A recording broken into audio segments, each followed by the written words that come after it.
감사합니다. 이 시간에 우리 주의 종들이 모여서 전국 복음의 귀한 말씀들을 나누고자 하오니 주께서 이 아침에도 우리의 마음을 감동하여 주셔서 우리들이 알아야 할 모든 진리들을 알 뿐더러 이러한 우리의 목회와 선교를 위하여서 하나님 나라를 전진하고 확장하는 일들을 위하여 힘있고 멋있게 쓰임받는 그런 귀한 도구들이 되도록 은혜 베풀어 주시옵소서. 주께서 듣고 또 생각하고 소화하고 새기고 하는 이런 모든 일들을 통하여 우리와 함께 하여 주시되 특별히 이제 총장님에게 건강을 주셔서 이 귀한 사명을 넉넉하게 감당하도록 붙들어 주시며 하나님의 놀라운 능력으로 회복시켜 주시옵소서. 아버지 주께서 또한 이런 일들을 넉넉히 감당하게 하여 또 신학교를 세우셨사오니 이 시대에 가장 성경적이고 또 개혁신앙의 귀한 것들을 사수해가며 더욱더 성장하는 학교가 되도록 교수님들과 모든 학우들을 붙들어 주시옵소서. 이 아침에도 성령으로 우리와 함께 하시고 예수님의 이름으로 기도합니다. 아멘. 성경 한 구절 보고 시작하겠습니다. 고린도 후서 3장 고린도 후서 3장입니다. 13절부터 18절까지 교도하겠습니다. 성경을 개혁 개정을 가져왔어요. 다룰 수 있습니다. 13절부터 18절까지 교도합니다. 우리는 모세가 이스라엘 자손들에게 장차 없어질 것에 결국을 주목하지 못하게 하려고 수건을 그 얼굴에 쓴 것 같이 아니하노라. 14절 같이. 그러나 그들의 마음이 완고하여 오늘까지도 구약을 읽을 때 그 수건이 벗겨지지 아니하고 있으니 그 수건은 그리스도 안에서 없어질 것이다. 오늘까지 모세의 글을 읽을 때에 수건이 그 마음을 덮었도다. 그러나 언제든지 주께로 돌아가면 그 수건이 벗겨지리라. 주는 영이시니 주의 영이 계신 곳에는 자유가 있느니라. 우리가 다 수건을 벗은 얼굴로 거울을 보는 것 같이 주의 영광을 보매 그와 같은 형상으로 변화하여 영광에서 영광에 이르니 곧 주의 영으로 말미암으리라. 아멘. 우리가 성경을 읽을 때 그 수건이 얼굴에 쓰여졌다라는 말을 읽게 됩니다. 이 수건이라는 것은 보지 못하도록 덮는 거죠. 그래서 이스라엘 사람들로 하여금 보지 못하도록 하는 것을 보게 만들었는데, 그러나 이게 가린 이유는 눈에 보이는 소망이 아니다. 그러니까 눈에 보이는 게 전부가 아니고 눈에 보이지 않는 것이 있다라는 것을 가르쳐주기 위해서 수건으로 얼굴을 가렸습니다. 보지 못하게 하려고, 눈에 보이는 결국을 보지 못하게 하려고 만들었다는 거예요. 우리가 성경을 볼 때 성경의 그 문자적인 의미, 눈에 보이는 것들이죠. 눈에 보이는 것들을 가지고 눈에 보이지 않는 것들을 읽어내는 게 우리 지도자고 또 성경을 이해하고 해석하는 방법입니다. 그러려면 어떻게 해야 되느냐? 눈에 보이지 않는 것을 보는 것은 불가능한 이야기죠. 그렇기 때문에 성령께서 오신 거죠. 성령께서 오셔서 눈에 보이지 않는 것을 볼 수 있는 자유함을 주신 거죠. 주의 영이 계신 곳에서는 자유함이 있느니라 이렇게 말씀하죠. 그래서 그 눈에 보이지 않는 메시아, 그 그리스도를 보도록 하기 위해서 누구에게? 모세가 이스라엘 백성들에게. 그런 이스라엘 백성들이 봤어야 할 것은 모세가 아니라, 율법이 아니라 율법과 모세를 통해 말씀하신 그 선지자 혹은 그리스도였습니다. 그런데 그들은 결국 그것들을 보지 못하고 말았다. 보지 못하니까 말하지 못하니까 믿지 못하니까 살지 못하고, 그래서 망한 겁니다. 이게 바로 이스라엘 구약의 이야기죠. 왜 이야기를 하느냐? 고린도 교회에 지금 이야기를 하는 목적이 우리가 이제 그리스도께서 오셨다, 그리스도를 보았다. 그러므로 우리가 이제 성령으로 우리와 함께하면 우리가 점점 영화롭게 돼서 환한 빛을 보게 된다. 그러니 성경의 내용이 뭔지, 성경의 전체 흐름이 뭔지, 맥락이 뭔지를 환히 알고 난 다음에 그리고 그분을 비로소 전할 수 있다. 그게 우리가 신학교육을 하는 이유고, 또 목사들이 성경을 연구하는 이유고, 그리고 우리들이 성경을 읽으면서 깨달아야 할 진리고, 이게 전부 다 해당되는 게 오늘 이 말씀입니다. 그래서 주의 영광으로 영광에 이르니 이는 곧 주의 영으로 말미암으리라.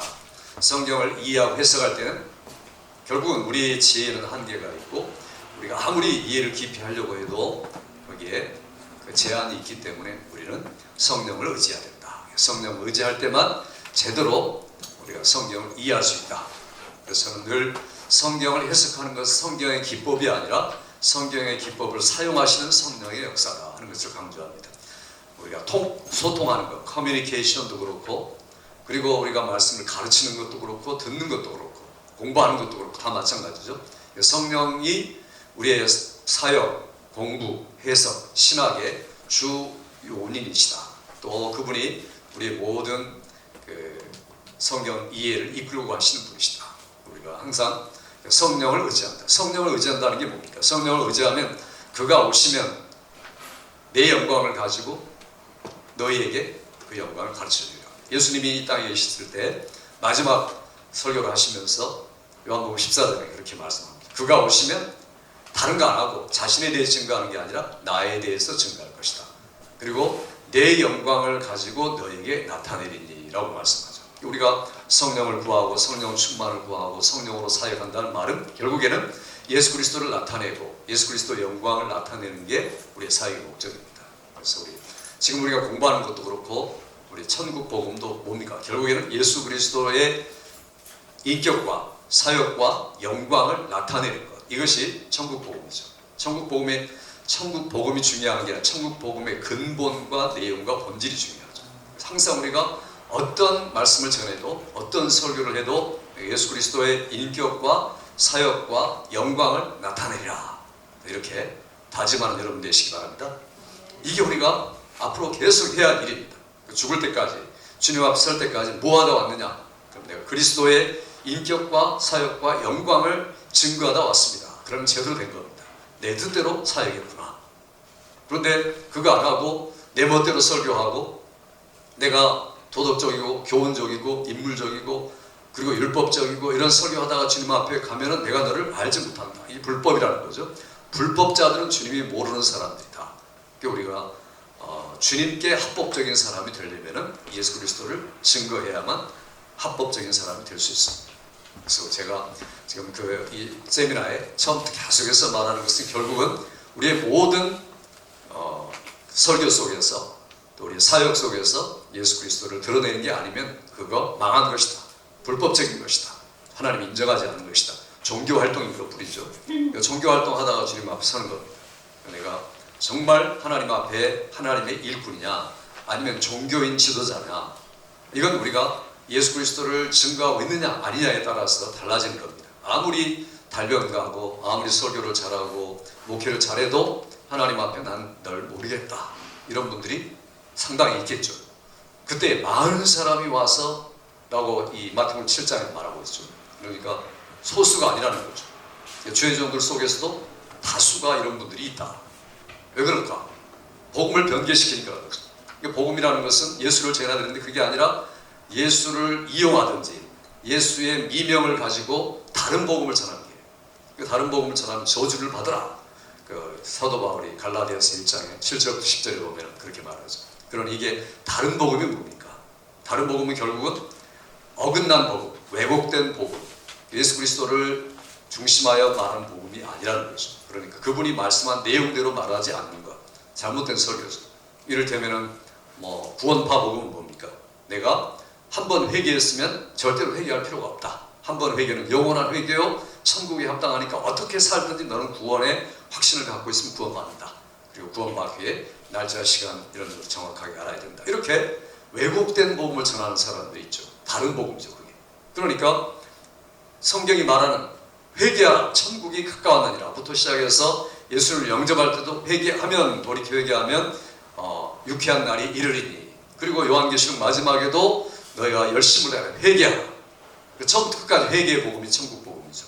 예수 그리스도를 바라보는 사람들은 회개한다. 근데 회개를 한 번이면 끝난다고, 그리고 회개할 필요가 없다고 강조하는 것은 바로 다른 복음이다. 또 어떤 사람들은 예수 믿으면 복 받는다, 형통한다, 성공한다, 기도응답 받는다. 자, 이런 것만 말하는 분들이 있죠. 이 기복주의 복음이죠. 전혀 아니죠. 예수 믿으면 핍박을 받고, 예수 믿으면 어려움을 받는 게 당연하죠. 요즘에 사람들이 변질되기 시작하는 거죠. 어제도 제가 설교하면서 예수 믿으면 핍박을 받으니까 핍박을 받으시기 바랍니다. 그러니까 다른 때는 아멘 하더니만 아멘에 한 두 사람밖에 안 해요. 다시요. 이거 다시 한번 하고 제가 강조했죠. 그런데 그만큼 사람들이 이기적으로 예수를 믿는다는 거죠. 그리고 자기중심 예수를 믿는 거죠. 자기 유익, 자기 영광, 자기 권력, 자기 힘, 이게 조금이라도 손해보면 못 참는 겁니다. 그 예수 믿는 게 아니죠. 그게 왜 믿는 겁니까? 예수님 내가 그리스도한테 십자가 못 박겠다고 말해놓고 예수님 십자가 못 박아놓고 자기는 자기대로 살겠다는 사역자하고 똑같은 거죠. 그러니 우리가 중요한 것은 예수 그리스도를 나타내기 위해서 나타내다 이 땅에서 주님이 복을 주시면 복 받는 거고 안 주셔도 감사한 거고 이러는 거지, 복에 대한 설교, 평안과 안심과 근심과 치유에 대한 설교에 치중하다가 예수를 놓쳐버린다면 그건 저주받은 복음입니다. 그러니 우리가 이걸 조심해야 됩니다. 우리도 모르게 우리 나라가 부흥할 때 좋은 경향입니다. 삼박자 축복, 오중 복음 축복 이런 거 강조하다 보니까 그런 걸 통해서 예수 믿는 사람이 많아진 겁니다. 좋은 거죠. 근데 저는 다행한 일이라고 생각합니다. 지금은 예수 믿어도 복을 못 받는다더라 이렇게 말하니까 교회에서 빠져나가는 거죠. 그러니까 정말 예수 믿는 사람들은 안 빠져나가죠. 복을 못 받으니까 그냥 살아가는 게 똑같으니까 이게 예수 믿어도 별거 없구나 라고 교회를 떠나가는 사람, 그거 정상입니다. 예수를 믿어야겠지만 우리 목사가 그렇게 설교했기 때문에 그러죠. 기도응답 믿으면 반드시 있습니다. 그래서 복을 받고 치유를 받고 어려움이 해결됩니다. 자, 이런 것은 복음이 아닌 거죠. 예수 그리스도의 복음이 아니죠. 예수님을 비롯해서 복은 이제까지 2000년 동안 예수 믿으면 죽는다, 핍박받는다, 순교한다, 고생한다, 손해본다 이렇게 가르쳐야 되지, 그걸 안 가르치니까 엉뚱한 복음을 제시합니다. 그러니까 내가 살든지 죽든지 내 몸에서 그리스도가 존귀하게 되려 한다. 그러니 제가 미국 와서 한 가지 좋은 것은 시편 23편이 어디나 적용된다는 겁니다. 장례식장, 결혼식장, 그 다음에 어떤 개업 예배 드릴 때 다 적용되죠. 내가 사망의 음침한 골짜기로 다닐지라도, 그게 무슨 말입니까? 내가 죽는다는 말이죠. 내가 죽었어도 주님과 함께 한다는 이야기입니다. 함께 해가지고 살려준다는 말이 아니죠. 내가 사망의 음침한 골짜기로 이미 간 거죠. 사망으로 들어간 겁니다. 죽은 거니까 죽을 때 주님이 함께 하신다는 이야기죠. 또 이렇게 해석할 수 있겠죠. 반대로 내가 사망의 음침한 골짜기로 통과했지만 주님이 나를 살려주셔서 살아났다, 함께 하십니다. 두 가지가 다 우리가 해석될 수 있는 거죠. 바울 사도가 살든지 죽든지 나는 죽고 싶은데 너희 때문에 지금 살고 있다. 왜냐하면 복음을 전해서 예수 그리스도의 영광을 나타내기 위해서다, 이렇게 말하죠. 그러니까 이게 바로 우리가 복음을 전해야 될 내용입니다. 그런데 그거 안 전하고 우리가 복, 치유 이런 걸 전하면 결국에는 사람들을 실족하게 만드는 겁니다. 이건 지도자의 책임이지 밑에 하는 이 성도들의 책임이 아닙니다. 그런가 하면 또 사회복음, 사회 정의를 부르는 분 있죠. 정치에 참여해서 우리가 사회를 바꿔야 된다, 정치 주자는 이런 사람이 돼야 된다. 사회 정의는 절대로 이게 다른 복음이지 정상적인 복음 아닙니다.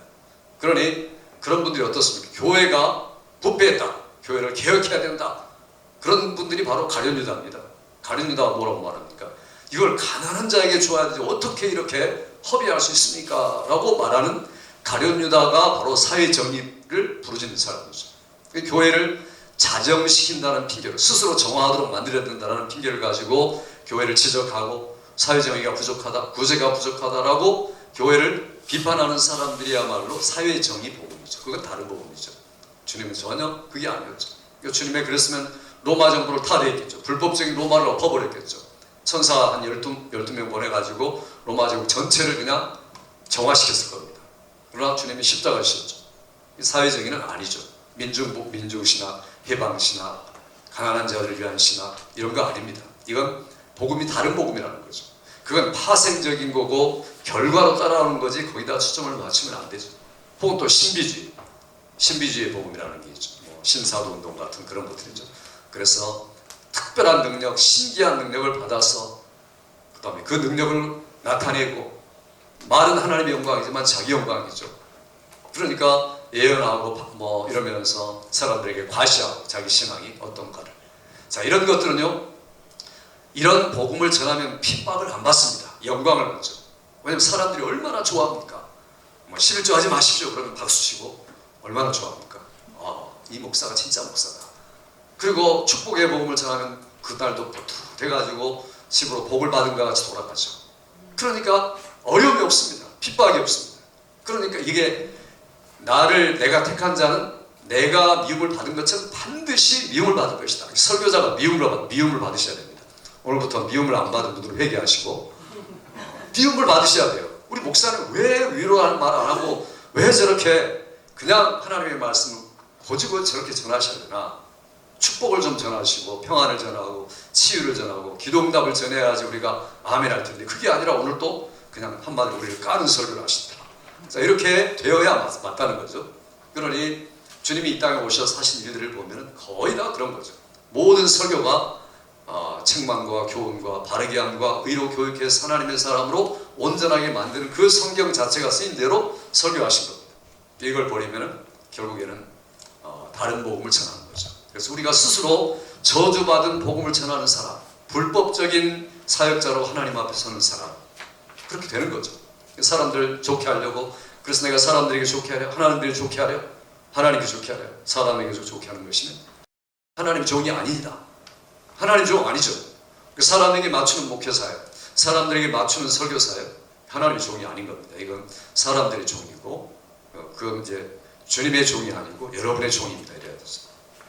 우리가 예수 그리스도를 전하고 있느냐, 안 그러고 있느냐, 여기에 따라 판가름 되는 겁니다. 그래서 모든 그 설교의 내용 속에서 예수 그리스도를 전하는 것, 이게 바로 하나님 나라의 복음을 전하는 겁니다.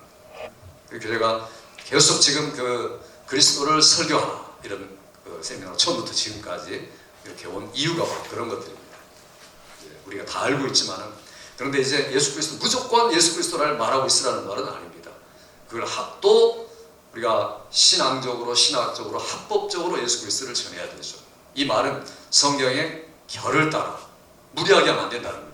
성경의 흐름을 따라, 우리 결을 따라서 목수들도 나무를 자르고 이래야 되고 패야 돼. 그게 순조로운 거지, 결을 어긋나서 하면은 일이 안 되는 겁니다. 그러니까 우리가 성경의 결이 뭐냐, 흐름이 뭐냐, 물줄기가 뭐냐, 이런 것들을 그대로 파악해 나가는 것, 이런 것들이 중요하죠.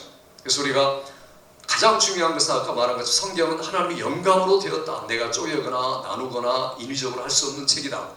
그러니까 성경을 존중하고 극도로 존중하는 마음이 있어야 됩니다. 이게 없으면 자유주의 신학자가 되고 실존주의 신학자가 되고 엉뚱한 게 되는 거죠.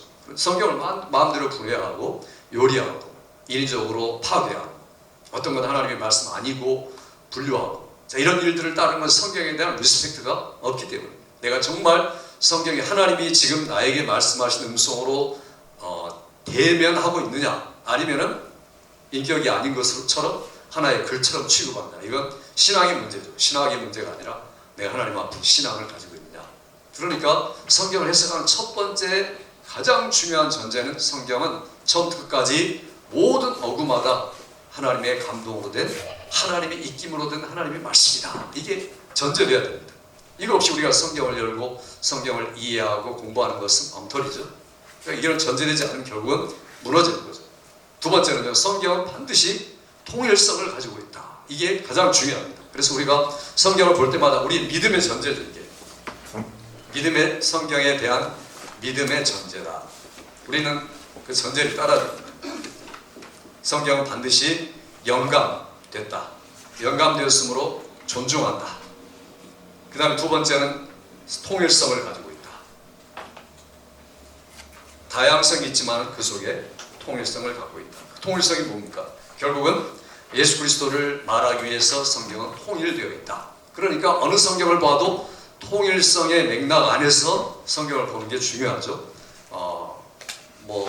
저는 그런 거 굉장히 안 좋아합니다. 모세오경 신학자 따로 있고, 시가서 신학자 따로 있고, 물론 전공한 그 방면에 그렇게 해야 되죠. 그러나 시가서 신학자가 복음서의 전공을 모르면 시가서 아무 의미가 없죠. 유대인 학자밖에 안 되죠. 그러니까 성경은 우리가 전문가가 되어야 됩니다. 목사님들은 전문가가 되어라. 성경에만큼은 전문가가 돼야죠. 다른 건 말 못해도 창세기부터 계시록까지를 자유자재로 말할 수 있는 사람.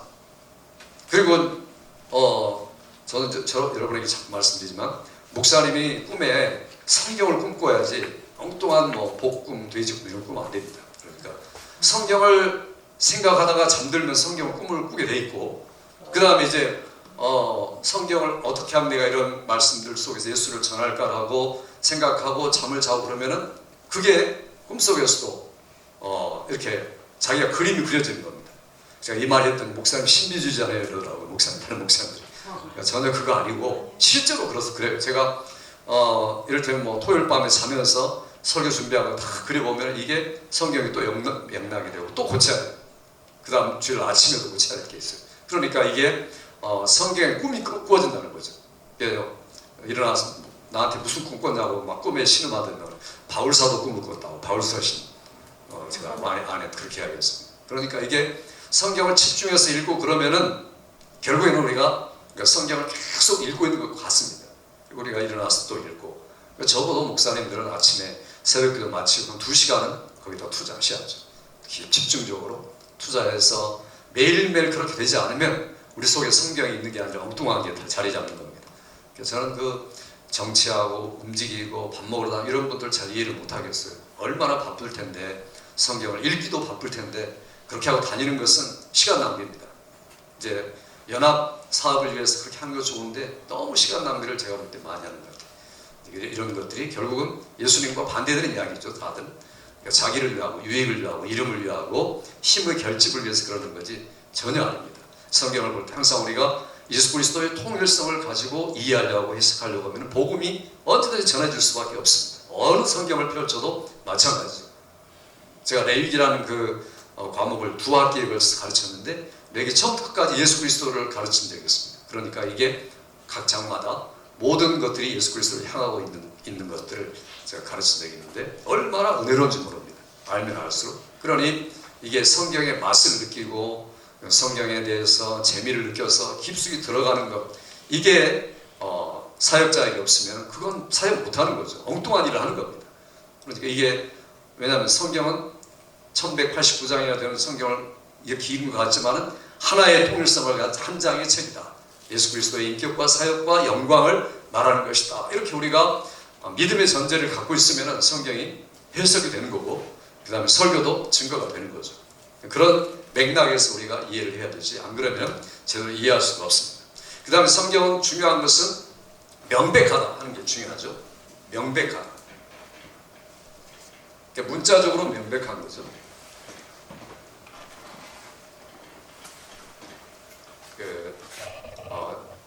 그걸 보고 우리가 이제 성경은 sensus literalis 이렇게 말하죠. 문자적인 의미를 반드시 가지고 있다. 성경은 제일 처음에 문자적으로 해석을 해야 됩니다. 그리고 문자적으로 해석하고 명백한 뜻을 그대로 전하려고 애를 쓰는데 아까 말한 통일성 안에서 그렇게 하는 거죠. 그래서 칼빈은 모든 성경의 해석, 주석, 또 기독교 강요 이런 것들도 원리가 있습니다. 명백, 간단, 단순, 명령, clarity, simplicity, clarity 이게 반드시 있는 겁니다. 그래서 복잡한 말 하지 않고 이 말은 이런 뜻입니다. 라는 그런 분명한 지침이 있습니다. 그리고 칼빈 주석이 좋은 게 잡다한 말이 안 써 있습니다. 그렇게 긴 것 같지만은 이 뜻은 신약과 구약에 비춰보면 이런 뜻입니다. 라고 매우 단순하게 이야기합니다. 이게 칼빈의 원칙입니다. 어떤 글을 써도 그렇습니다. 그러니 설교를 길게 해도 사실은 단순한 걸 가지고 하는 거죠. 깊게 들어가는 거죠. 이게 개혁신학의 장점입니다. 그러니까 굉장히 분명하죠. 전달하려는 게 분명합니다. 하나고 단순합니다. 이게 우리가 성경을 보는 성경은 단순하다. 너희가 성경에서 영생을 얻는 줄 생각하고 이 성경을 상고하고 이것이 곧 내게 대하여 증거한 것이다. 예수님이 단순하게 말씀했죠. 성경 전체 모세글과 시편과 선지자들의 글에 나를 가리켜 기록된 그게 전부다. 성경 전체를 그렇게 설명한 겁니다. 명백하고 통일성 있게 설명했다. 이게 우리가 가질 믿음의 전제입니다. 항상 우리가 성경을 이해할 때 예수를 설명할 때도 마찬가지죠. 그 다음에 이제 성경에 우리가 조명에 대한 신뢰입니다. 이 조명, 이거 조명이죠. 이게 불이 참 밝은데 조명에 대한 신뢰. 그게 무슨 말입니까? 성령께서 우리에게 일루미네이션, 비춰주고 깨닫게 하고 알게 하면은 그걸 우리가 신뢰하고 확실하게 증거하는 겁니다. 그러니까 우리 항상 성령께서 뭐 많이 공부한 분이나 많이 공부하지 못한 분이나 다 똑같이 빛을 비춰주는 거죠. 우리가 사모하고 의지하고 그러면 빛을 비춰주는 게 성령이시죠. 그러니까 조명에 대한 신뢰를 가져야 된다. 이 신뢰 없으면 목사가 확신이 없는 거죠. 그래서 강단에서 저는 이렇게 생각합니다. 그렇지 않을까요? 이런 말 하지 마세요. 그러려면 아예 뭐하러 설교도 안 씁니까? 그러니까 꼭 그런 분 있어요. 이렇게 하면 좋지 않을까요? 뭐 끝을. 그러니까 이런 분들 저렇게 확신이 없어가지고 교인들도 그럴까요? 똑같이 고개를 끄덕거리죠. 그래도 되고 안 그래도 되겠네요. 이렇게 되죠. 그러니까 뭐라고 생각합니다. 자기 의견이죠. 이거 전혀 아닙니다. 어제 제가 저녁에 우리 목사님 강의하면서 그 사도행전에 우리 의견에는 그런 말이 나오는데 그 번역이 잘못됐다고 그랬어요. 제가. 의견이 아니라 우리가 하나님의 말씀을 받아서 크리노 제대로 분별해 보니까 그겁니다 그런 뜻입니다. 그러니까 의견을 개진하는 게 아니죠.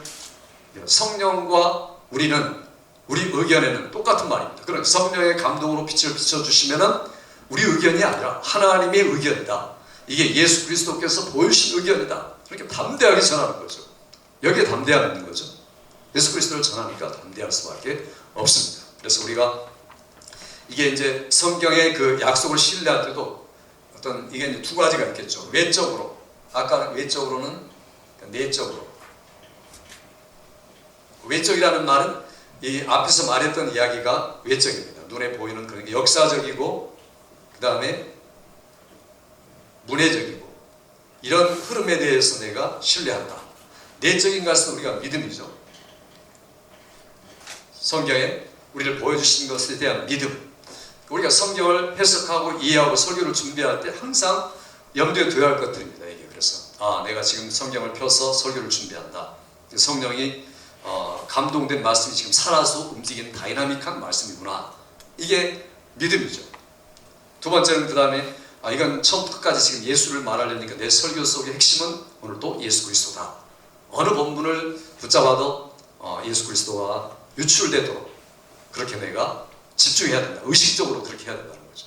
이게 믿음이죠. 세 번째는 그 다음에 이 명백하다. 분명하게 내가 읽으면 이해할 수 있도록 써져 있고 단순한 진리를 내가 전한다. 설교가 복잡하지 않죠. 하나의 초점을 맞춘다든지 하나의 초점의 소지나 이런 것들이 갈라진다든지. 마지막에 또 하나죠. 분명한 것. 이게 그리스도 중심의 설교. 지난번에도 말했죠. 브라이언 채플이 늘 강조하는 게 새벽 3시 테스트를 통과하라. 그분이 강조하는 게 그거죠. 새벽 3시에 자기 교회 집사님 전화를 걸어가지고 새벽 3시면 가장 깊이 잠든 중에 그냥 전화할 사람은 없지만 전화해가지고 목사님 내일 아침에 설교 내용이 뭐예요? 이렇게 물어보면은 딱 5초 내에 대답하시면 한 문장. 그래 좀 궁금해서 잠잠했어요. 3시 일어났으니까 얼마나 힘들겠어요. 그렇게 하고 잠들면은 그 사람은 그 다음 주일 설교 준비가 된 거다. 근데 글쎄요 한번 생각해보고요. 온 곳이 가면서 보고 이러면 이제 설교 준비 안 된 거죠. 전혀 안 된 겁니다. 그러니까 새벽 3시 테스트를 자기가 통과해 봐야 됩니다. 취 중에서 아주 그냥 잠에 취해서 있는 중에도 내 오늘 전하려는 설교는 이 한 문장이다. 그렇게 복음적인 한 문장을 만들어낼 수 있는 설교가 돼 있으면 그분 주일날 설교 준비 제대로 한 겁니다. 안 그러면 아직 안 된 거죠. 이게 우리가 사실 목회자가 늘 생각해야 할 겁니다. 그러니까 하나님께서 마지막으로는 외적으로 나에게 보여주시고 공부하면 알게 해주시고 뿐만 아니라 내적으로 모든 사실들을 믿게 해주시고 이렇게 이제 설교자가 가져야 할 믿음이죠. 이런 전제를 가지고 출발을 해야 됩니다. 그러니까 해석의 원칙, 일반적인 해석, 특별한 해석 이런 것들을 우리가 알기 전에 이런 믿음이 먼저 있어야 돼요. 설교자에게. 그래야 우리가 예수 그리스도를 제대로 전할 수가 있는 겁니다. 성경은 항상 우리가 중요한 일반적으로 말할 때는 이제 우리 문맥을 따라서 해석하는 게 굉장히 중요하죠. 항상 저는 그 성경 해석을 강조할 때 이건 이제 믿음이고 일반적으로 해석할 때 우리는 어떻게 해야 될까? 일반적으로 해석할 때는 항상 문맥이 중요하다.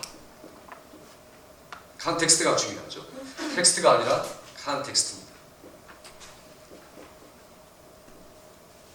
텍스트가 아니라는 거죠.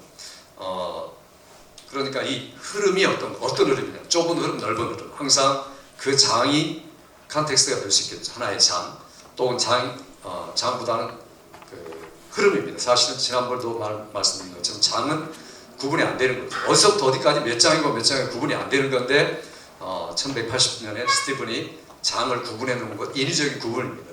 그러니까 장이 구분이 잘 안 되죠. 그러니까 한 책이 문맥이 되는 거죠. 내가 창세기를 설교한다. 그럼 창세기 1장부터 창세기 마지막 장까지가 컨텍스트입니다. 이 문맥 속에서 그리스도를 전하려는 게 매우 중요하죠. 그래서 그 문맥과 관계돼서 내가 설교를 준비하고 있는가. 이를테면 바울 사도가 이렇게 말했습니다. 고린도서 10장에 모든 것이 가하나 모든 것이 유익한 것이 아니요. 자, 이렇게 말했을 때 우리가 모든 것이 가하다. 그럼 우리가 자유롭게 신앙생활을 할 수 있지 않느냐, 이렇게 해석할 수 있겠죠. 설교할 때 여러분들이 예수 안에서 누구나 자유가 있습니다. 그러니까 이 자유를 마음껏 누리시기 바랍니다. 그러면 아멘 하겠죠. 다 좋아하죠. 뭘 가르치는 겁니까? 지금 목사가 성경을 완전히 반대로 가르치는 거죠. 무율법주의를 가르치는 겁니다. 그러니 성경과 마음대로 죄를 지어도 된다는 허용까지 나가게 되는 겁니다. 모든 것이 가하나 절대로 무율법주의를 가르치는 게 아니죠. 오히려 반대를 지금 이야기하고 있습니다. 그러니까 그 구절만 딱 빼가지고 설교하면 그렇게 되겠죠.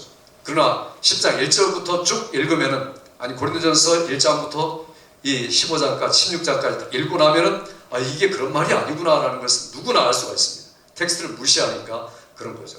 이를테면은 빌립보서 4장 13절에 누구든지 그리스도 안에 있으면은 그러니까 내가 나에게 능력 주신 자 안에서 내가 모든 것을 할 수 있느니라. 어느 교회 가면 화장실 그것만 딱 붙여놨더라고요. 그러니까 얼마나 자신감 있습니까? 예수 안에서 내가 모든 것을 할 수 있다. 그러면 기독교 만능주의를 이야기하는 건가? 자, 이렇게 말하는데 그 앞에 구절은 그게 아니죠. 내가 궁핍에 처하든지 풍부에 처하든지 자족하는 일체의 비결을 배우노라. 그리고 자기가 가장 어려운 순간에 주님 앞에서 내가 이 어려운 순간일지라도 극복할 수 있다, 오버컴 할 수 있다는 말을 지금 하고자 표현한 건데, 만능하고 아니라 정반대죠. 가장 극도의 악한 순간에도 내가 나에게 벗어날 하나님이 은혜를 주신다. 겸손의 확신을 가지고 주님께 말한 겁니다. 겸손. 내가 모든 것을 할 수 있는지라는 것은 겸손입니다. 왜 겸손이냐? 문맥에서 그렇다는 거죠.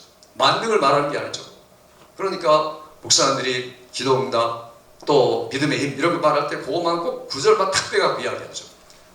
그러니까 중요한 거 다 놓쳐버리고 쓸데없는 거 붙잡고 이야기하는 거 똑같습니다. 하나님의 말씀 전하는데도 불구하고 그 문맥은 전혀 그게 아니고, 내가 어찌하든지 이런 일들을 극복하고 가장 어려운 감옥의 순간에서도 극복하는 일체의 비결을 배우는 게 중요하다. 일이 안 되고 기도응답이 안 되고 모든 게 무너져도 하나님께서 너에게 은혜를 주신다. 그 은혜를 붙잡아라. 요 이야기지 절대로 만능주의 무율법주의를 가르치는 게 아니라는 겁니다. 그러니까 우리가 문맥이라는 게 얼마나 중요한가. 아벨의 제사를 받아들인 것도 마찬가지죠. 아벨의 제사를 피 있는 제사, 피 없는 제사 이런 문제가 아니고, 아벨은 하나님께 믿음으로 드렸다. 그러나 가인에게 대해서 더 중요해요. 가인아, 내 죄를 다스리라. 죄를 다스리는 문 앞에 죄가 엎드리느니라. 성령께서 이미 너를 본고하고 있다. 자, 이런 흐름 속에서 이해를 해야 되는데 그것만 쳐 죽였더라. 왜 죽였느냐? 비교해서. 왜 죽였느냐? 자기는 곡식으로 제사를 드렸어. 이렇게 자기 마음대로 상상력을 동원해서 이해를 하고 설교를 하니까 교인들이 엉터리가 되는 겁니다. 그러니까 자기가 양산해 내는 거죠. 자기가 그런 교인들을 양산해 내는 거죠. 그런 늘 하라 하지 말라 율법적인 설교를 하니까 교인들도 다 율법화시키는 겁니다. 누구를 비판하고 정죄하는 것은 목사님에게 책임이 있는 겁니다. 물론 죄성이 있어서 끝까지 그러겠지만 정도의 차이는 있는 겁니다. 그러니까 우리가 내가 율법적인 설교를 하고 있느냐 아니면 복음의 설교를 하고 있느냐 달라지는 거죠. 그러니 언제든지 부담스럽고 비판적이고 이런 교인들을 만들어내는 것은 내 설교에 따라 달라지는 겁니다. 내가 복음적이고 은혜 중심의 설교를 하면 교인들도 폭이 넓어지는 거죠. 그러니까 내 메시지는 그렇게 되지 않았는가. 제가 어떤 분이 강의를 마치고 그런 고백을 하는 걸 들었습니다. 목사님, 제가 이제까지 가만히 돌아보니까 목사님 말은 내가 전체가 율법적인 설교였습니다. 이러더라고요. 분명히 목회 잘하시고 설교도 열심히 했는데, 그래서 뭘 보고 그렇게 느끼냐니까 오늘 그리스도 중심의 설교로 그리스도를 통한 은혜에 감격하여서 자발적으로 나오는 그런 행동, 실천, 순종 이런 것들을 이야기하지 않고 먼저 내가 어떻게 하면 교인들을 고칠 수 있을까, 어떻게 하면 교인들을 교정시킬 수 있을까 초점을 맞추다 보니까 늘 명령하는 설교, 적용하는 설교만 중심이었다는 겁니다. 그러니까 이 적용이 굉장히 중요한데 적용의 문제는 적용을 하라, 하지 말라 라는 걸 말하는 데 있는데 그게 철저하게 하나님의 은혜 속에서 나와야 되고 구속의 감격 속에서 나오도록 설교자가 본문에서 그 설교를 이끌어내는 게 중요합니다. 이게 없으면은 우리가 또 모르게 율법적인 설교가 되죠. 누구나 그렇게 되죠. 왜냐하면 교인들 빨리 고치고 싶고 문제가 있는 거 진정시키고 싶고 그러니까 설교를 그렇게 할 수밖에 없습니다. 왜냐하면 그게 단기적이고 치료 효과가 빠르고 그 다음에 알아듣는 것 같고 이러니까 설교를 하게 되죠. 그러나 우리 그런 설교를 위해 부름받은 사람 아닙니다.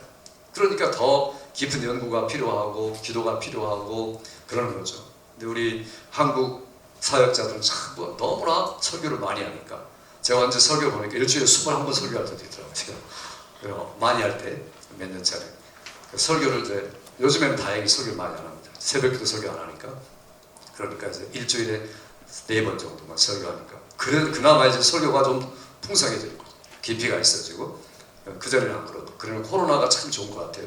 코로나가 이제 목사님들이 설교를 깊이 묵상할 수 있는 기회를 주고 신방 오지 마세요 하니까 시간 줄이고 성경 보시잖아요. 얼마나 좋습니까? 그러니까 이제 코로나가 변해서 유익이 된 거죠 우리에게. 또 생각하게 되고 왜 사람들이 교회를 빠져나갈까? 왜 저도 3분의 1한테는 숫자 안 나오고 말까? 결국은 하나님이 걸러내신 거죠. 그렇게 이런저런 일들을 통해 이게 지금만 그런 게 아니라 종교 역사에도 그렇고 초대교회도 그렇고 중세도 그렇고 계속 똑같은 이야기입니다. 전염병이 일어났을 때마다 나타났던 현상이죠. 이를테면 고린도전서에 보면 죽은 사람을 위한 기도가 있죠. 그걸 가지고 애를 쓰는 분들이 많습니다. 그런데 죽은 사람을 위해 세례를 받으라. 그럼 죽은 사람을 위해 세례를 받아야 됩니까? 캐톨릭은 그렇게 하죠. 로마 캐톨릭은 성경 해석이 문자적으로 하니까 그렇죠. 근데 그 컨텍스트는 그게 아니죠. 지금 고린도라는 그 도시에 있어서 고대 그리스 시대의 풍습이 죽은 자를 위해서 무언가를 해야 된다. 그러니까 죽은 자를 위해서 해야 할 가장 중요한 것이 그 당시 그들을 위해서 뭔가를 리추얼, 의식을 받아주면은 그들을 좋은 곳에 보내고 또 자기도 위로받고 그러니까 그게 하나의 관습이었습니다. 이런 관습이 있는 것을 보고 만약 죽음 후에 기대가 없다면 죽은 자에게 세례를 주는 것 그건 너희들한테 가한다. 당연하지 않느냐 이렇게 말할 겁니다. 그러니까 죽음 이후에 소망이 없는 사람들을 향해서 말한 거죠. 우리는 그게 아니죠. 죽음 후에 반드시 영원한 천국이 있고 예수 믿는 사람들에게 분명한 소망이 있는데 그렇게 할 필요가 없는 겁니다. 사실 반대로 말하는 겁니다. 바울 사도가 그럴 필요가 없다는 것을 말하고 있는데 그걸 문맥에서 안 읽으니까 그래야 된다는 걸로 설교자가 착각을 하는 거죠. 우리가 성경을 해석할 때 이런 것들 매우 조심해야 할 이야기입니다. 그리고 우리가 어휘를 이해하는 게 굉장히 중요합니다. 똑같은 어휘지만 천국, 하나님 나라 똑같은 말이죠. 영생 똑같은 말입니다. 영생 따르고 천국 따르고 이런 게 아니죠. 하나님의 나라 이게 안 나왔죠. 요한복음 같은 데는 영생으로만 나오고 또 복음서 같은 데는 약간 차이가 있지만 대부분 누가복음은 전부 다 하나님 나라 직접적으로 이야기하고 마태복음은 거의 다 천국으로 이야기하고 하늘 이렇게 이야기한다든지 그러니까 어휘는 똑같은 거죠. 그런 어휘들을 우리가 잘 이해할 수 있어야 됩니다. 그러니까 어휘를 이해를 못하면 결국에는 실패하게 되는 거죠. 그러니까 동문 이의가 있고 그 다음에 똑같은 언어지만 다른 게 있고 다른 언어지만 똑같은 게 있고 이런 차이를 우리가 인정해야 됩니다. 그래서 그런 것도 우리가 빨리빨리 캐치하는 게 중요하죠. 이를테면 구원이라고 말할 때 사도 바울이 풍랑에서 구원과 예수 믿고 감옥의 그 사도행전 16장의 구원과 27장의 구원은 전혀 다른 이야기죠. 말은 똑같지만 그러니까 하나는 풍랑으로부터의 구출에 대한 이야기고 하나는 예수 믿고 천국 가는 구원에 대한 이야기고 근데 그 구원을 사전 보고 똑같이 취해가지고 이해하는 분들이 있다는 거죠. 엉터리죠 아주. 그걸 모르니까 똑같은 단어지만 아니다 전혀 다른 의미를 갖고 있다. 이런 것들을 우리가 분별하려고 그래서 단어 공부를 하는 거죠. 또 문법을 이해하는 게 중요합니다. 문법이 그러니까 우리가 한국 문법이 아니라 헬라 문법이나 히브리 문법 특별히 이게 자동사냐 타동사냐 또 이게 과거냐 단순과거냐 부정과거냐 현재 완료냐 이게 굉장히 중요하죠.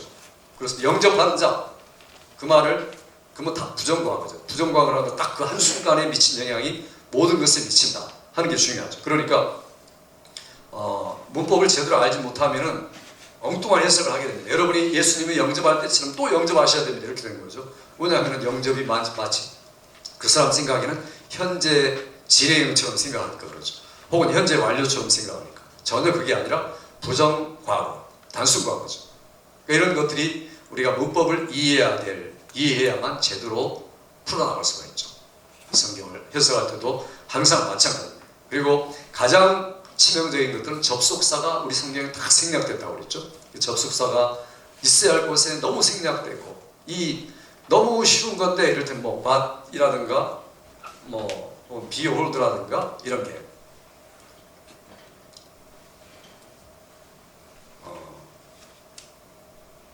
힘내 뭐 보라라든가 behold라 이런 게 다 생략됐다고 그러죠. 그러니까 이게 엄청 많이 나오는 단어인데 이런 게 생략되니까 문장의 전후 관계를 모를 때가 굉장히 많습니다. 그래서 제가 뭐 오늘 아침에 사도행전 읽었지만 사도행전에 이 그러다라는 그 말이 들어가야 이게 부드럽게 이해가 되는데 한 50개쯤 그러다가 들어가야 되는데 우리 성경에는 한 5개 정도밖에 안 들어가 있습니다. 얼마나 성경을 이해할 때 쉽지가 않습니까? 그러니까 헬라 원문 모아야 되고, 그 다음에 이제 그 감동, 성경을 읽을 때 그냥 이렇게 쭉 스토리를 해석하는 게 아니라 보라 이런 말이 많이 들어가요. 누가가 쓸 때는 그게 너무 감동스러워서 그렇게 쓴 건데, 저기 사도행전 히스토리를 쓰면서도 중간중간에 behold라는 말이 계속 들어가요. 근데 그거 다 빼버렸습니다, 우리 성경에. 이게 성경을 감격스럽게 읽지 못하도록 그렇게 번역을 해놓은 거죠. 번역하는 분도 고충이 있겠죠. 왜냐하면 그렇게 하면 어법에 좀 안 맞는, 우리 어법에 안 맞으니까 빼버리자. 이렇게 하는 거죠. 성경 또 다시 번역을 다시 해야 됩니다. 좀 어법에 안 맞더라도 그런 거 잘 번역을 해야 되는 거죠. 지금 또 번역 또 하고 있습니다. 지금 5년에 또 나올 거고, 개정, 개혁 이렇게 되겠죠. 이제 앞으로 계속 번역돼야 돼요. 사실 저도 불편하긴 하지만은 더 정확하게 번역하려고 애를 쓸 필요가 있습니다. 이제 헬라 히브리 공부하는 분들은 사역을 많이 하죠. 저도 개인적으로 번역을 많이 해보고 그렇게 하고 있습니다. 그러니까 때로는 뭐 주어가 아주 강조되는데 우리 주어가 빠질 때가 많습니다. 그러니까 동사의 주어가 헬라에 들어갔죠. 히브리도 그렇고. 그런데 이제 동사에 들어갔으면서도 뭐 에고, 에이미 이럴 때가 있죠. 에이미 안에 이미 들어가 있는데 에고, 에이미 할 때는 나는 이라는 말이 강조가 되는 건데, 그런 강조가 없이 들어가니까 그냥 메시지가 힘이 없는 겁니다. 예수님 자신이 강조돼야 되는데 강조가 안 될 때가 있죠. 그래서 우리가 이런 그 어떤 문법, 강조 이런 것들을 잘 이해할 필요가 있습니다. 그리고 또 단어 배열도 중요하죠. 단어가 배열되는 거. 단어가 이를테면 에베소 같은 성경에는 이렇게 말하죠. 성령 안에서 하나 되기를 힘써, 그렇게 말해놓고 몸이 하나요 성령도 하나이시니, 제일 처음에 성령이 나오죠. 그런 다음에 주도 하나요, 믿음도 하나요, 세례도 하나요. 그리고 그 다음 절에 에베소 4장 5절에 하나님도 하나이시니 이는 만유 안에 계시고 만일을 통일하게 하신 이심이로다, 이런 말입니다. 이게 지금 굉장히 중요한 순서입니다. 왜냐하면 제일 처음에 성령의 역사가 반드시 전제되어야만 예수 그리스도를 주라고 고백할 수 있고, 주라고 고백한 사람이 믿음을 가지고 세례를 받는 것이고, 그리고 예수 그리스도를 통해서 다시 우리를 충만하게 하시는 하나님을 향하여서 고백할 수 있고 그를 나타낼 수가 있다. 이런 단어가 의도적으로 사도 바울이 아주 기가 막힌 배열을 한 겁니다. 그러니까 성령, 예수 그리스도, 하나님 이렇게 배열을 한 거죠. 그러니까 의도적으로. 그래서 이건 믿음의 순서를 말한다라고 배열을 하기 때문에 우리가 마음대로 그걸 고쳐가지고 삼일체 하나님이 첫 번째고 두 번째 이제 성자 예수님, 성령이고 이렇게 되어버리면 사도가 의도하는 말들이 전달되는 게 아니라 내 신학적인 의견이 개입되어가지고 본문을 바꿔버리는 거죠. 위험한 겁니다. 그러니까 이런 단어 배열도 우리가 매우 신경을 써야 됩니다. 그래서 우리가 성경을 이해할 때, 안 그러면 우리들이 성경을 멋대로 그냥 자기들이 인위적으로 쪼강낼 수가 있다는 겁니다. 그리고 중요한 것은 그 문자적 배경도 이해하는 게 중요하다. 그래서 그 배경을 이해할 때 성경에 우리가 알아야 할 배경들, 이를테면 뭐 무화과 나무의 배경, 무화과 나무가 마른 것, 당연한 건데 그 무화과 나무가 나는 시절이에요.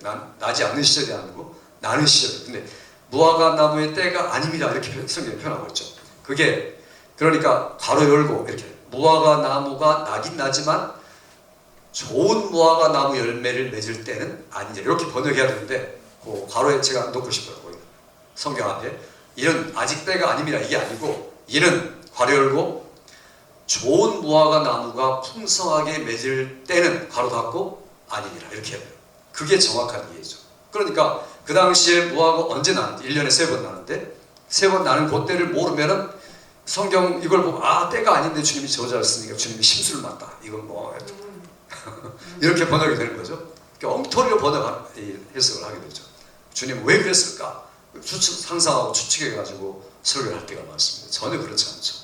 그리고 또 어떤 분들은 자유주의 신학자들이 그러죠. 사무엘이 기도했더니 하나님께서 비를 내리셨다. 그건 그때 홍수 시절이다. 그때가 비가 가장 많이 오는 때니까 그 비가 오는 때를 맞추어서 사무엘이 기도해가지고 그때 백성들이 혜택을 입은 거지. 기도를 하나의 그 과시효과로 사용한 것이지 진짜로 하나님이 그런 게 아니다. 이렇게 되죠. 성경만 그들 보고 있습니다. 그러나 그때는 전혀 우기가 아닙니다. 건기 때죠. 건기 때에 엘리야가 기도하는 거죠. 사무엘이 기도해서 바로 하나님의 놀라운 능력이 나타났다. 배경을 모르면 감쪽같이 자유주의 복음을 전하게 되는 겁니다. 우리가 이런 적어도 믿음의 전제, 일반적 해석 이 정도는 가지고서 우리가 성경을 해석하고 특별한 해석으로 들어가면 이제 뭐 성경이 문해적으로 비유법인가 과장인가 의인 직위법인가 풍요인가 알레고리인가 이런 것들을 일일이 우리가 생각하고 특별원칙인가 아니면 경중의 법칙인가 사수한 법칙인가 이런 것들을 우리가 이해를 해야 성경을 이해할 수가 있습니다. 그런 것들을 우리가 성경에서 바울은 어떻게 해석했는가 그 당시에 바울이 성경 해석할 때 구약적인 해석 토라를 어떻게 해석하고 미드라시를 어떻게 해석하고 그 다음 미시나의 주석인 할라카 그 다음에 공식적인 주석인 할라카와 비공식적인 주석인 하가다를 어떻게 해석했는가 이런 것들도 우리가 알아야 되죠. 그리고 성경에 그런 것들이 많이 쓰였죠. 실제로 그런 표현들이 너희가 장로의 전통에는 이런 말들이 있죠. 복음서에 보면 그게 뭡니까? 그게 바로 미시나죠. 그러니까 미시나의 법을 알아야 예수님이 지금 간단하게 너희가 장로의 유전은 지키는도다 라고 말합니다. 장로의 유전이 뭔가? 그 장로의 유전이 바로 미시나, 할라카, 하가다 법을 이야기하고 있는 겁니다. 그러니까 그걸 우리가 공부를 해야 알 수가 있겠죠. 유대인들은 어떻게 성경을 해석했는가, 뭐가 중요하고 뭐가 중요하지 않은지 이런 것들을 일일이 따진 거죠. 그래서 이런 것들을 통해서 우리가 성경을 이해할 때 한 구절 한 구절을 놓치지 않고 이해할 수가 있습니다. 또 모세의 글에는 이라고 말할 때 꼭 모세 오경만 말하는 게 아니라 그 당시에 모세 오경을 중심으로 다른 성경이 많이 있었다는 걸 전제를 해야 되죠. 그리고 누구의 글에는 이런 말들이 많죠. 성경에. 그러니까 그런 것들 우리가 찾아봐야겠죠. 또 사도행전 보면은 그 16장에 서도 바로 그렇죠. 너희가 시인의 글에는 이렇게 말할 때 아다스쿠스인가 그런 이제 시인의 말을 직접 그 당시 철학적인 시인의 말을 그대로 인용해 갖고 성경에 지금 이야기하고 있죠. 이야기하면서 그들이 이해했던 하나님이 누군가, unknown God, 그러니까 philosophical God이라는 거죠. 그러니까 철학적인 하나님이 이해로 알지 못하는 하나님에게 제사하고 그를 위해서 글을 새기고 이런 것들을 내가 보았노라라고 말하면서 그들에게 접촉하고 그 복음을 전하기 위한 컨택 포인트로서 사용했던 말들이 바로 그 아닥투스의 시, 철학 이런 것들이죠. 또 이 누굽니까? 소크라테스의 철학, 언노운 가스 그거죠. 알지 못하는 신. 자, 그런 너희들이 철학자로서 시인으로서 이런 것들을 가지고 알지 못하는데 너희들이 알지 못하는 일반 계시의 신을 내가 특별 계시로 알려주겠다라고 전도한 게 아테네 복음 전도입니다. 그러니까 우리가 이런 것들의 맥락 속에서 배경을 이해하지 못하면 이게 뭔지를 모르죠. 그 당시에 사람들의 생각에는 로마 모든 그 황제들의 생각의 철학 사상은 스토이시즘입니다. 금욕주의. 그런 굉장히 좋은 도덕이죠. 절제, 중용, 그 다음에 근신 이런 그 좋은 스토이시즘을 갖고 있습니다. 스토이시즘도 나눠져서 진짜 스토이시즘이 있고 에피큐리안이 있죠. 에피큐리안은 쾌락주의고 스토이시즘은 금욕주의입니다. 근데 금욕주의가 로마 황제들의 전통입니다. 계속 내려가면서 가르치고 아들이 가르칠 때 그렇게 가르쳤죠. 그러니까 거기서 말하고 바울이 칭찬하죠. 금욕, 인내 이런 것들. 그러나 더 중요한 것은 예수님 믿고 성령으로 인한 열매로서의 금욕이고 열매로서의 인내지 인간적인 인내는 실패한다. 자, 이런 이야기를 쓴 게 골로새 이야기고 또 다른 성경들이죠. 그러니까 우리가 이런 시대적인 사상, 배경, 사회적인 관습, 제도 이런 것들을 익숙하게 알지 못하면 성경을 내 마음대로 풀 수가 있습니다. 결국은 실패하는 거죠, 성경에. 그래서 우리들이 이런 것들을 사용하고 또 특별히 관주를 사용하고 관주도 중요하죠. 배경, 또 관주 같은 거. 관주는 특별히 이제 그 스트롱 관주 같은 컨커던스, 렉시콘 이런 것들을 많이 쓰셔야 됩니다. 왜냐하면 성경을 많이 읽으면 관주가 필요 없습니다. 청교도 목사님들은 관주가 필요 없었어요. 왜냐하면 워낙 성경을 많이 읽으니까 헬라와 히브리어를 자기 모국어처럼 똑같이 했으니까 성경을 많이 읽으니까 이를테면 내가 설교하려는 그 구절이 성경 눈을 감고 지그시 감으면은 창세기부터 계시록까지 헬라어로 다 생각나는 거죠. 그러니까 이제 히브리어로 생각나고. 그러니까 관주가 필요 없죠. 따로. 우리는 성경 워낙 안 읽으니까 찾아봐야 되죠. 워낙 안 읽으니까 또 찾아봐가지고 똑같은 말, 비슷한 말, 인용한 말, 보충한 말, 비교되는 말, 대조되는 말 이런 것들을 찾아보고 공부를 해야 되죠. 얼마나 좋습니까? 요즘에는 뭐 이제 스마트폰 놓고 뭐 성경 구절로 다 나오잖아요. 전부 다 나오니까 설교 준비도 편하게 됐죠. 오히려 관주를 우리가 철저하게 인용하는 게 매우 중요합니다. 이게 예수님을 설교하기 위한 가장 좋은 방법이죠. 과거에 뭐 톰슨 레퍼런스 바이블, 톰슨 성경은 조금 우리하고 신학적으로 안 맞지만 관주 성경은 아주 좋고, 스코필드 성경은 세대주의적인 성경이지만 그럼에도 불구하고 그 관주 성경은 아주 잘 되어 있습니다. 그래서 그런 것들을 우리가 인용할 필요가 있죠. 좋은 그 레퍼런스 성경들, 그런 것들을 우리가 익숙하게 봐야 됩니다. 그래야 우리가 성경을 전후좌우로 문맥에 맞춰서 이해하기 쉽게 도움이 될 수 있습니다.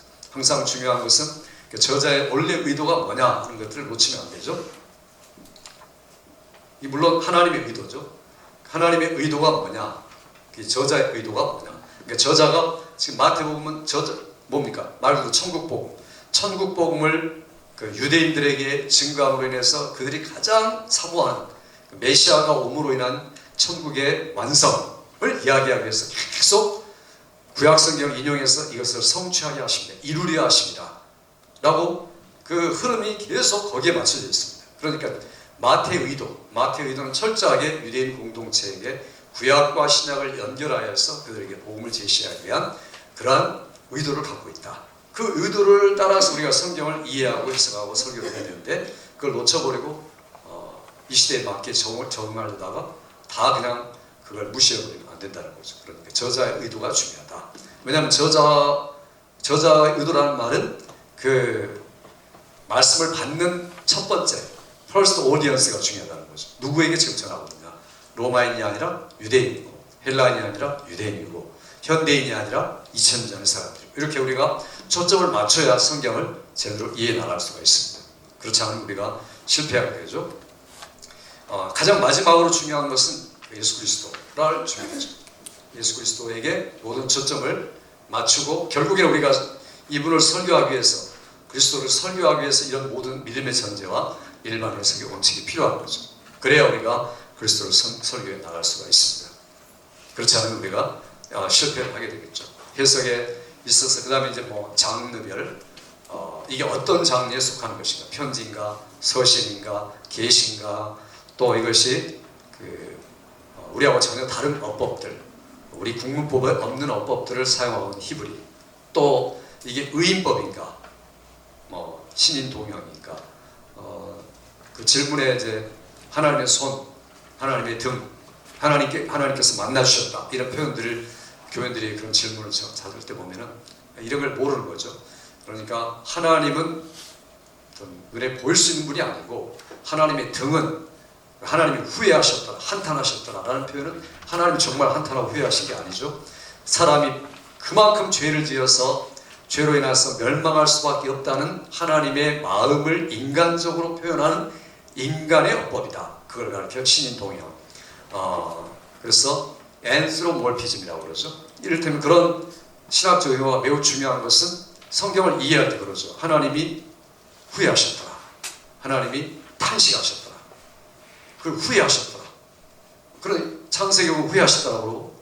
민수기에 보면 후회하지 않으시며 성경 못 쓰는 거 아닙니까? 이렇게 우리가 잘못 해석할 수 있다는 거죠. 그게 아니고 하나님의 그 마음을 인간적으로 표현하고 하나님이 자기가 누구신 것을 분명하게 드러내기 위한 표현으로서 여호와의 사자, 뭐 인자 이런 표현이 나오고 그 다음에 인간의 후회와 그 희노애락이 표현되는 그 구약 성경 이런 것들 우리가 의인법, 신동영법을 알지 못하면 하나님을 오해하게 만들 수 있습니다. 그런데 우리가 마치 똑같이 설교를 하면 안 되겠죠. 분명하게 알아낼 수 있는 걸로 해야 되죠. 과장법도 마찬가지죠. 내 눈이 범죄하거든 눈을 뽑아버려라. 그럼 우리 중에 아무도 볼 사람 없죠. 전부 다 뽑혀야 되죠. 그러니까 과장법을 알아야지 그 성경, 신약 성경도 과장법이 얼마나 많습니까? 차라리 내가 죽었으면 좋겠다. 뭐 이런 바울의 표현이라든지 이런 표현들을 우리가 그대로 문자적으로 해석하면 안 되죠. 이게 지금 그 당시에 통용되는 법이 있구나.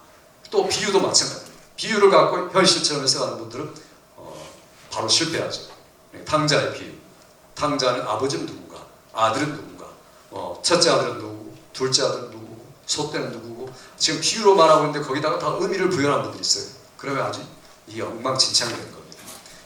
알레고리컬하게 풍유적으로 마음대로 성경을 해석하게 되는 거죠. 그러니까 비유가 뭔지를 모르니까 공부를 안 하면 그렇게 된다는 겁니다. 그래서 우리 비유에 대한 책도 읽을 필요가 있고 이제 비유와 풍유는 다른 거죠.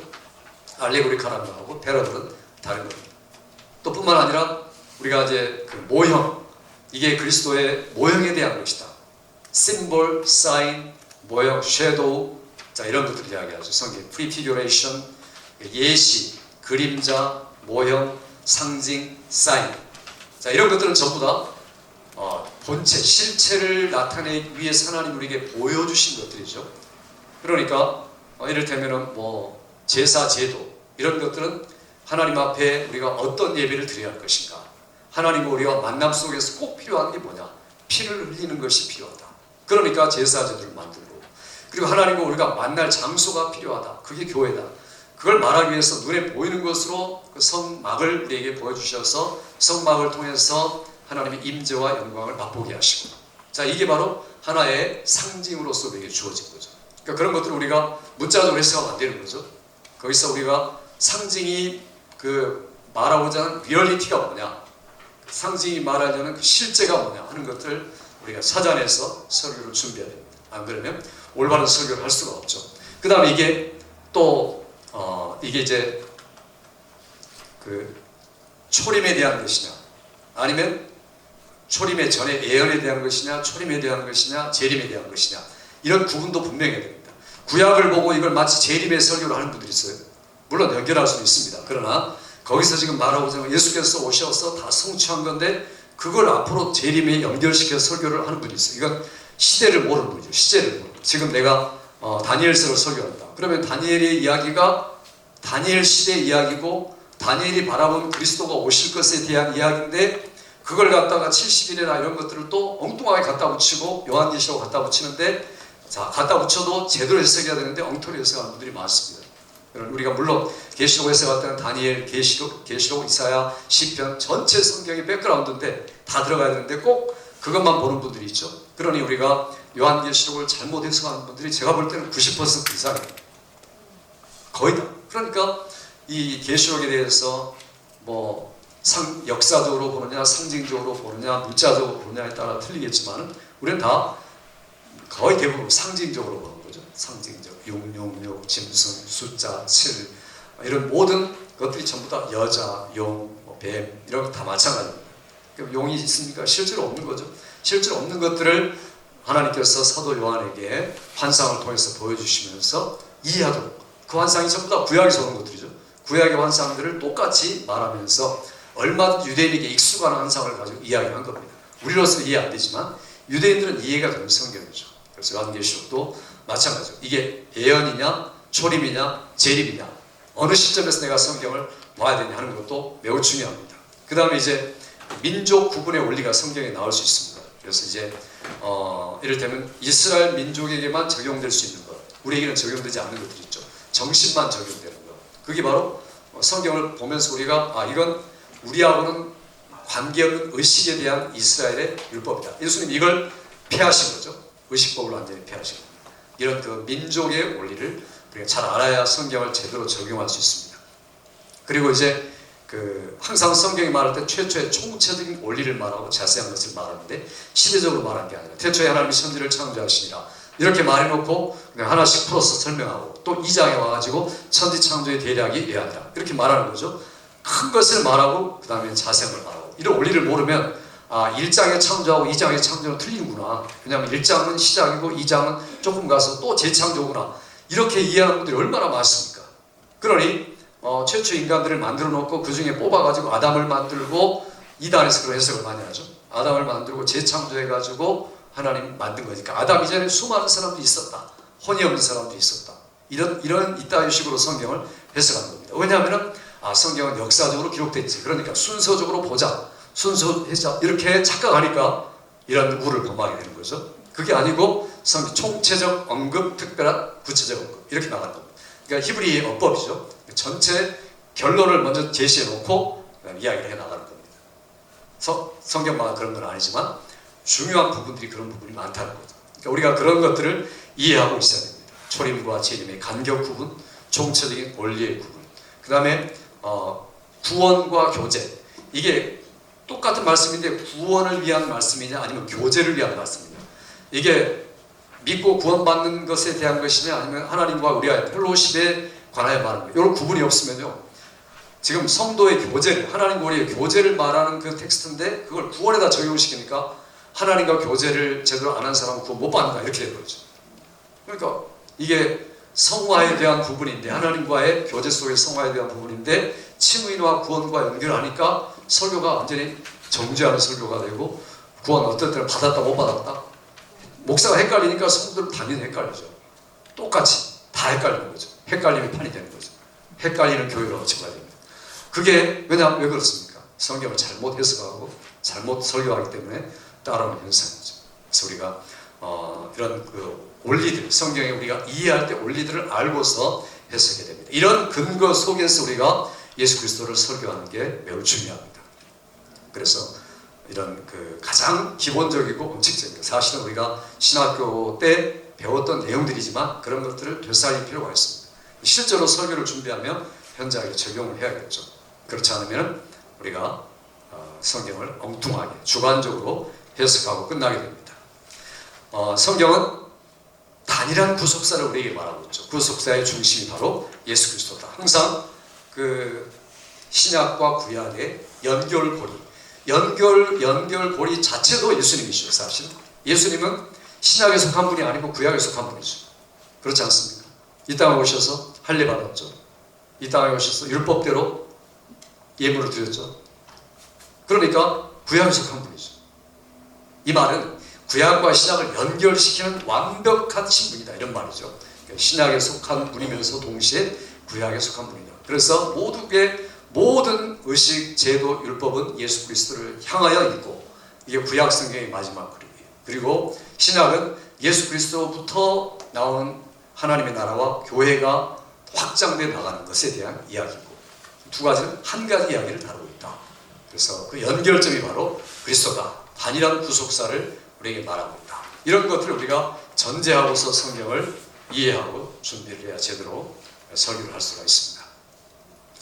자, 이제 성경 해석의 원칙에 대해서 간단하게 이야기 드렸습니다. 여기 질문 있습니까? 간단한 이야기예요. 네, 그러면 계속 나가겠습니다. 지난번에도 잠깐 언급은 했지만은 절대로 우리가 구약 없이는 신약만은 미완의 책입니다. 미완성의 책이고 구약도 마찬가지고 그러니까 신약은 뿌리를 구약에서만 찾을 수가 있고 뿌리가 없는 나무는 있을 수가 없죠. 그래서 우리가 뿌리를 잘 알고 그 근원을 알아야 열매들을 이야기할 수가 있고 그 다음에 열매들에서 확실하게 밝혀낼 수가 있습니다. 그렇기 때문에 반드시 구약은 신약에 의해서만 해석될 수 있는 책 그리고 신약은 구약의 지지를 받아야만 하는 책 이게 상호 똑같이 존재하는 공통성을 가지고 있죠. 그러니까 내가 신약을 설교한다고 해도 구약이 들어가게 될 수밖에 없고, 구약을 설교해도 신약으로 결론을 낼 수밖에 없는 것. 이게 바로 그리스도의 설교자들이죠. 그래서 우리가 늘 그런 전제를 가지고 설교를 준비할 필요가 있다. 성경에 때가 참에 이런 표현들 있죠. 갈라디아에서도 때가 참에라고 말하고, 마가복음 복음서에도 나오고. 때가 참다는 말은 이제까지 그 때를 기다렸다. 그러니 복음서도 그렇고 사도들도 그렇고 모두 다 그 때를 위하여서 존재했던 사람들이다. 때가 참에 하나님이 드디어 이 땅에 오셔서 회개하라, 천국 복음을 전하시다. 이렇게 복음서가 시작되죠. 그래서 우리가 처음에 읽었던 것처럼 아까 고린도후서 3장 15절 16절에 읽었던 것처럼 모세가 보려고 했던 것은 그 수건을 벗어서 그리스도를 보여주려고 한 것이었다. 그리스도를 보여주려는 게 모세의 의도였다라는 거죠. 우리가 히브리서 11장 읽어보면 모세가 뭘 바라봤습니까? 천국을 바라봤다 이렇게 말하죠. 그러니까 이 모세의 신앙은 애국적인 신앙이고 40세 때 자기가 이 민족을 구원하리라, 하나님은 나를 통해서 구원할 것이다, 확신을 가졌습니다. 그리고 확신을 가진 모세가 민족의 구원을 위하여서 애를 쓰는 순간에 거기서 한기에 부딪히고 말았죠. 왜냐하면 그게 하나님의 부르심이 아니었고 자기가 헌신한 거였습니다. 자기가 헌신하고 최선을 다하여서 민족 구원을 위하여 애를 썼는데 한 사람, 애굽 사람 때려 죽인 걸로 이제 그 다음부터는 차근차근 때려 죽여야겠다 생각할 수도 있고, 그 다음에 이제 내가 우리 어머니, 유모인 어머니에게 배웠던 히브리 민족의 정체성을 가지고 이 사람들을 구원해야겠다라고 생각했는데 착각이었다. 하나님이 아직 부르심이 아니었고, 그러니까 때가 아니었다. 하나님이 더 겸손하게 만들고 약하게 만들고, 그래서 하나님의 영광을 나타내시려고, 그리고 애굽의 모든 학술에 능한 사람이죠. 사도행전을 보니까 문무에 통달한 사람이 모세였다. 그 당시 이집트의 학문이라는 것은 대단하죠. 이집트의 기하학이나 이집트의 철학은 가장 발달된 학문입니다. 그런 모든 학문에 능통하였다. 그리고 무예도 능통하고, 그러니까 얼마든 민족을 구할 수 있는 지도적 역량을 모두 다 갖춘 사람입니다. 40세 때. 그러나 하나님 그걸 사용하지 않으셨죠. 80세가 됐을 때 자기를 포기하고 자기를 죽이고 연약함을 느끼고 그리고 부족함을 느꼈을 때 그를 부르셨다. 그래서 그로 하여금 예수 그리스도만 나타나도록, 그리스도를 바라봄이라 이렇게 말하죠. 히브리서 11장에 모세가 그리스도를 바라봤다는 거죠. 자기 백성과 함께 고난받기를 더 즐겨했다. 하나님의 백성을 더 중요하다고 생각했기 때문에. 그게 바로, 그래서 모세가 죽을 때도 예언할 때 너희 중에 나와 같은 디프라핏, 그 선지자를 세울지니 너희가 그의 말을 들어라. 내 말 말고 그의 말을 들어라. 신명기 18장에 15절에 말씀에 그 선지자가 바로 그리스도를 말하죠. 그러니까 모세의 모든 집중은 그리스도를 향한 것이었다라고 우리가 얼마든지 유추할 수가 있습니다. 그러니 창세기부터 우리가 신명기를 읽을 때도 마찬가지고, 그 다음에 나오는 역사의 이야기와 시가서와 예언서들을 통해서도 똑같습니다. 모세가 말한 것에 대한 반복이죠. 모세가 말한 것을 반복한 사람들이 선지자고, 모세가 말했던 그런 내용들에 대해서 그것들을 응집해가지고 던져놓은 게 시가서고, 이런 것들이죠. 그러니까 결국에는 모든 구약의 이 핵심은 모세오경이었습니다. 특별히 신명기 같은 성경이 있죠. 신명기, 자유주의 학자들이 공헌이 바로 그겁니다. 구약의 중요한 것이, 가장 중요한 게 신명기다. 왜냐하면 신명기, 구약은 신명기적 역사다 이렇게 이야기합니다. 신명기를 문서설로 구분하죠. 제2기피로 구분해서. 그러나 그들이 발견했던 건 굉장히 중요한 공로입니다. 신명기의 적용이 구약 성경이니까 그렇죠. 그러니 이제 신명기에서 말했던 바로 신명기 자체가 중요한 게 아니라 신명기가 손가락을 가리키고 있는 그 선지자, 그분을 우리가 신명기에서 설교해야 된다. 이게 중요한 거죠. 그러니 구약 성경 전체가 그렇게 하고 있다는 겁니다. 그래서 구약 인용할 때 구약에 609절이나 구약 성경 인용하는데 사실은 은유, 암유 이렇게 얼류어 예시하고 비춰준 것들을 하면 4,500개라고 그러죠. 4,500개가 들어가 있다. 엄청난 거죠. 신약 안에 구약 성경을 생각할 수 있는 구절이, 그냥 직접적인 구절은 600구절이고 그 다음에 전체를 말하면 아마 4,500구절이다 이렇게 말합니다. 학자들이. 그러니까 이건 구약과 신약은 구분이 안 된다는 이야기죠. 그게 똑같은 성경이다 이렇게 볼 수밖에 없다. 그러니 우리가 그런 안목을 가지고 구약 성경도 신약 성경도 해석을 해야 된다 하는 겁니다.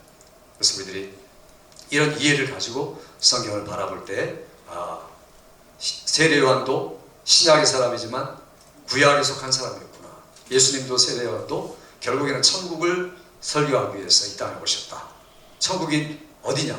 나다. 내 안에가 천국이다. 예수 그리스도 안이 천국이다. 이렇게 주님이 마가복음 1장에도 소개하고, 그 다음에 마태복음 1장도 아브라함을 동원해가지고 그 이야기를 꺼내고 있습니다.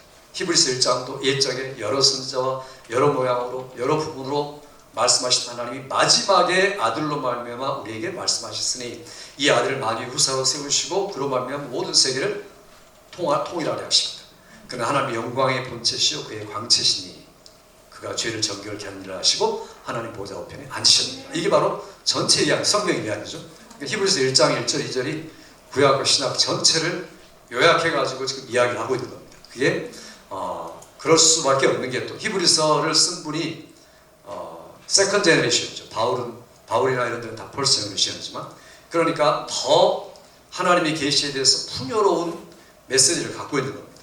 히브리서를 어떤 분들은 바울이 썼다고 말하지만 문체로 볼 땐 그렇지 않습니다. 바울이 쓴 게 아니고 바울을 아마 다음 세대 디모데나 혹은 세컨 제너레이션에 썼을 것이다 라고 학자들이 이야기를 합니다. 그만큼 부유하고 풍요하다 하는 겁니다.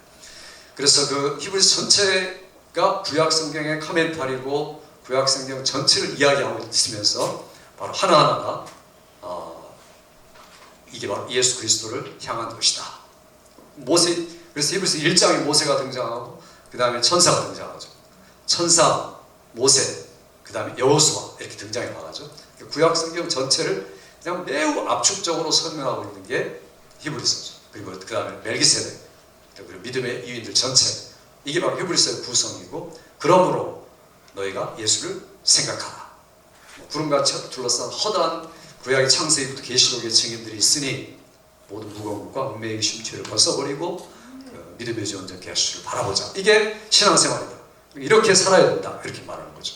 우리가 설교자가 이렇게 초점을 맞추지 않으면 결국은 그리스도를 전하지 못하게 되는 거죠. 여기다 우리가 초점을 맞출 때 제대로 전할 수 있습니다. 바울 사도는 자기가 목회 서신을 쓰면서도 그 중간에 쓰다가 감격스럽게 말합니다. 하나님 복음의 그 감격에 겨워가지고 말하는 게 뭡니까? 크도다 경건의 비밀이여 그렇지 않다는 이 없도다.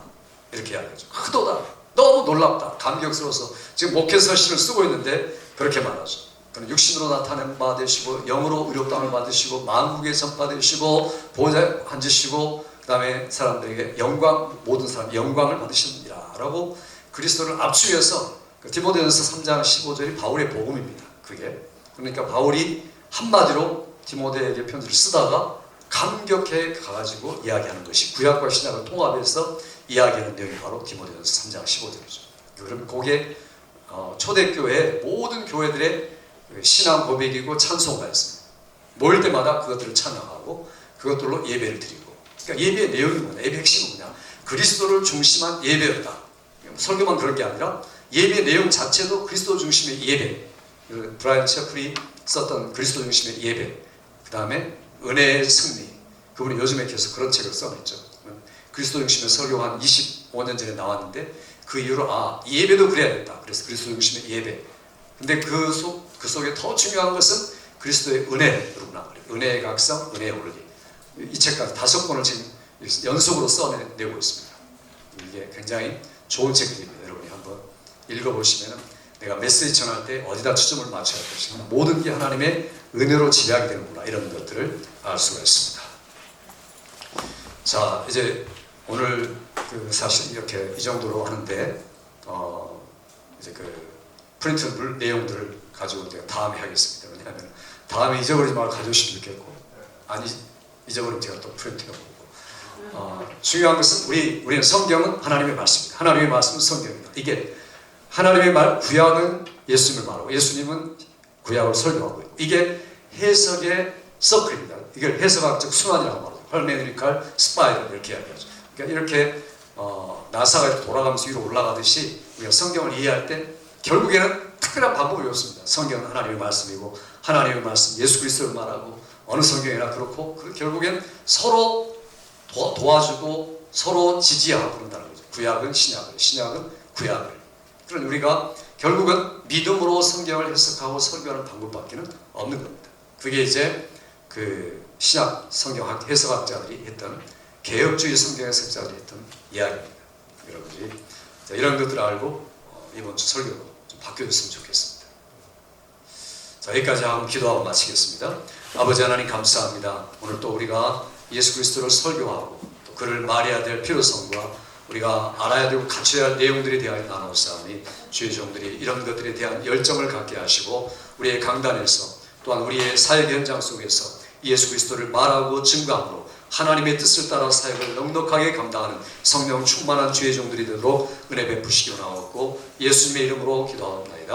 아멘. 아시겠지만 저는 성경을 그렇게 읽고 있습니다. 관주로 성경을 읽고 있습니다. 그러니까 계속해서 창세기 1장을 읽어 나가기 위해서 그 성경을 여러분 달아야 되죠. 이리 갔다 저리 갔다 계속. 왜냐하면 태초에라는 말을 이해하기 위해서는 그 창세기 1장 1절은 태초가 안 되죠. 태초라는 말이 요한복음 1장 1절에만 나오는 게 아니라 골로새 1장 15절에 나오고 에베소에 나오고 히브리서 나오고 요한계시록에 나오고. 그러니까 태초라는 말이 어떻게 어느 문맥에 사용되고 있는가를 살피면서 읽고 그 다음에 이제 제가 새벽에 끝나고 아침에 성경을 씁니다. 그냥 쓰는 게 아니라 헬라어를 쓰고 분해하고 헬라어와 똑같은 어구를 찾아보고 이렇게 한 2시간 정도 그렇게 성경을 읽어 내려가고 있습니다. 과거에는 그렇게 안 읽고 많이 읽고 정확하게 읽으려고 애를 쓰고 정신 차리고 조금이라도 졸리면 그냥 성경 덮고 자 이렇게 읽어 내려갔습니다. 이제 먼저는 안 읽은 분들은 다독을 많이 해야 되고 한 10번 정도 읽으면 정독을 시작하고 정독을 시작하면서 이제 리더가 되는 분들은 헬라 히브리를 가지고서 철저하게 읽고 쓰면은 또 달라져요. 쓰면 이게 막 새겨지고 그 다음에 몰랐던 것들이 또 발견됩니다. 천천히 쓰면서 이제 여러분을 가서 제가 한번 보여드렸는데 노트 필기하는 거 그런 식으로 제가 성경을 읽어 내려갑니다. 그러니까 그게 설교 준비는 따로 이렇게 하는 것보다도 그게 그 하면서 계속 본문을 가지고 씨름하는 게 설교 준비가 반 정도 하고 있는 것과 똑같죠. 그 다음에 이제 준비하는 거죠. 예, 뭐 다 다릅니다, 목사님.